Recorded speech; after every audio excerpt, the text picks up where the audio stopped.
கைகளின் பிரயாசத்தை நீ சாப்பிடுவாய் என்று வேதவசனம் சொல்லுகிறது. அவர்களை வர்த்திக்க பண்ணுவேன் என்று கர்த்தர் சொல்லுகிறார். நான் உன்னை வெறுத்து விடவில்லை என்று கர்த்தர் சொல்லுகிறார். இன்றைக்கு கர்த்தர் நமக்கு தருகிற ஒரு வார்த்தை. அவர் உங்களை உயர்த்தும்படி அவருடைய பலத்த கரத்துக்குள் அடங்கியிருங்கள்.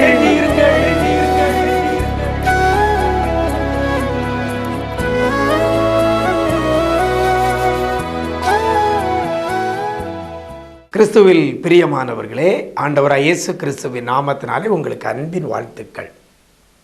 நல்லா இருக்கிறீங்களா?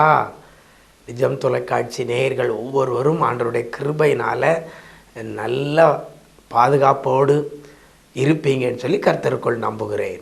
இந்த நாளிலே கூட கர்த்தர் நமக்கு தருகிற ஒரு வார்த்தை 1 பேதுரு 5ஆம் அதிகாரம் 6ஆம் வசனத்தில் இவ்வாறாக சொல்லப்பட்டிருக்கிறது. தேவன் உங்களை உயர்த்தும்படிக்கு அவருடைய பலத்த கரத்துக்குள் அடங்கி இருங்கள் என்று வேதவசனம் சொல்லுகிறது. தேவன் உங்களை உயர்த்தும்படிக்கு என்று இந்த வசனத்தில் சொல்லப்பட்டிருக்கிறது. இந்த நாளில் கூட கர்த்தர் உங்களை உயர்த்துவேன் என்று சொல்லுகிறார். வேதவசனம் உங்களுக்கு நேராக வருகிறது. கர்த்தர் உங்களை உயர்த்துவார் என்று சொல்லி வாழ்க்கையில் இன்னைக்கு உயர்வு இல்லாமல் இருக்கலாம். படிப்பு காரியத்தில், வேலை வாய்ப்பு காரியத்தில், தொழில் காரியத்தில், கையின் பிரயாசத்தில் உயர்வு இல்லாமல் இருக்கிறீங்களா? என் ஆண்டவர் இன்னைக்கு உங்களை உயர்த்த போகிறார். ஆண்டவர் உயர்த்துவதற்கு ஒரு நேரம் உண்டு. அது என்ன நேரம் என்று சொன்னால் இந்த வசனத்தில் ஆரம்பத்தில் சொல்லப்பட்டுகிறது, ஏற்ற காலத்திலே. ஒவ்வொரு மனிதனுக்கும் கர்த்தர் அவனை உயர்த்த ஒரு காலம் வைத்திருக்கிறார். அந்த காலம்தான் ஏற்ற காலம். ஏற்ற காலம். உங்களையும் என்னையும் கர்த்தர் உயர்த்துவதற்கு ஒரு காலம் வைத்திருக்கிறார்.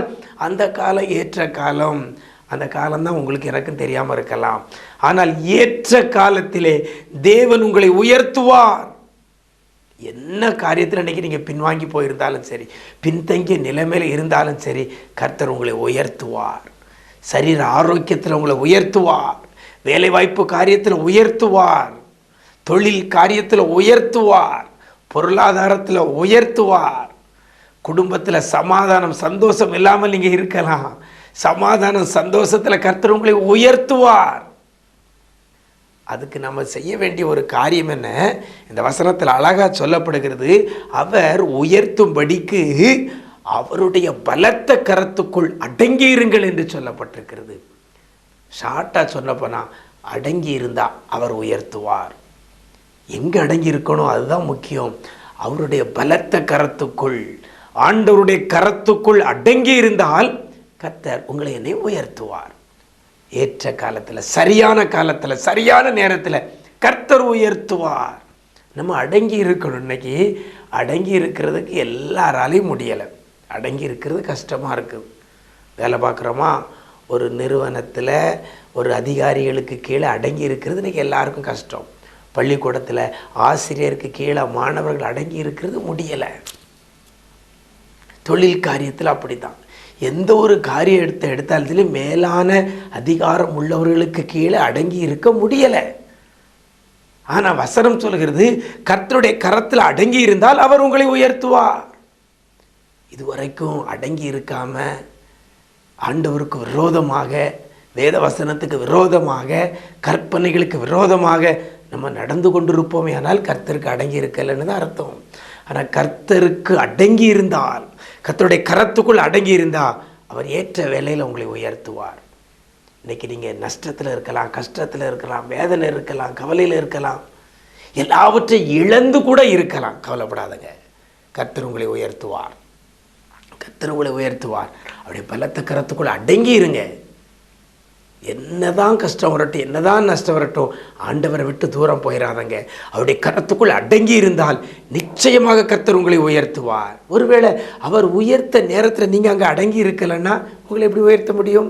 அதனால தான் வசனம் சொல்கிறது, அவர் உங்களை உயர்த்தும்படிக்கு அவருடைய பலத்த கரத்துக்குள்ளே அடங்கி இருங்க. கர்த்தர் ஏற்ற காலத்தில் உங்களை உயர்த்துவார். அப்படிப்பட்ட கிருபை தருவாராக. நாம் ஜெபிக்கலாமா? எங்களை நேசிக்கிற அன்பு நிறைந்த ஆண்டவரே, ஆசீர்வதிக்கப்பட்ட இந்த நல்ல நாளிலே கூட ஆண்டவரே, நீங்கள் பிள்ளைகளை உயர்த்த போகிறதற்காக நன்றி செலுத்துகிறோம்.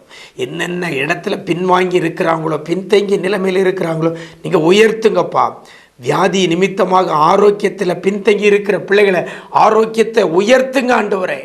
பொருளாதார கஷ்டத்தில் பின்தங்கி இருந்து ஆண்டவரே, பண விஷயத்தில் பொருளாதார விஷயத்தில் பின்தங்கி இருக்கிற பிள்ளைகளை பொருளாதார விஷயத்தில் பிள்ளைகளை நீங்கள் உயர்த்துவீராக. சமாதானத்தை இழந்து நிம்மதி இழந்து காணப்படுகிற பிள்ளைகளுக்கு சமாதானத்தில் பிள்ளைகளை உயர்த்துங்க ஆண்டவரே. எந்த ஒரு காரியத்தில் பிள்ளைகள் பின்வாங்கி இருக்காதபடி பிள்ளைகளை நீங்கள் உயர்த்துவதற்கு, பிள்ளைகளை உங்களுடைய கரத்தில் அடங்கி இருக்கிற பிள்ளைகளை நீங்கள் உயர்த்த போகிறதற்காக நன்றி செலுத்துகிறோம். எந்த சூழ்நிலையிலும் ஏசப்பா உம்மை விட்டு பின்வாங்கி போய்விடாதபடி, உம்மை விட்டு தூரமாய் போய்விடாதபடி பிள்ளைகளை உடைய கரத்துக்குள்ளே வச்சு கொள்ளுங்கப்பா. உடைய கரத்துக்குள்ளே அடங்கி இருக்க உதவி செய்யுங்கப்பா. யார் யார் ஆண்டவரே இழப்புகளுக்கு மத்தியிலையும், பாடுகளுக்கு மத்தியிலும், வேதனைக்கு மத்தியிலும், வியாதிக்கு மத்தியிலையும், வறுமைக்கு மத்தியிலையும் எல்லாவற்றையும் இழந்த சூழ்நிலையில் இயேசுவேன்னு சொல்லி உடைய கரத்துக்குள்ள அடங்கி யார் யார் இருக்கிறாங்களோ அப்படிப்பட்ட பிள்ளைகளை எல்லா காரியத்திலையும் நீங்கள் உயர்த்த போகிறதற்காக நன்றி செலுத்துகிறோம். நன்மை கிருபையும் தொடர செய்யுங்க. இரத்த கோட்டைகளை மறைத்துக் கொள்ளுங்க. மீட்பர் இயேசுவின் மூலம் ஜெபிக்கிறோம் நல்ல பிதாவே, ஆமேன் ஆமேன். பிரியமானவர்களே, அவருடைய பலத்த கரத்துக்குள்ள அடங்கி இருங்க. நிச்சயமாய் கர்த்தர் உங்களை உயர்த்துவார். நீங்கள் இப்போ இருக்கிற நிலைமையில் இருக்க போகிறதில்ல. கர்த்தர் உங்களை நிச்சயமாய் உயர்த்துவார். God bless you.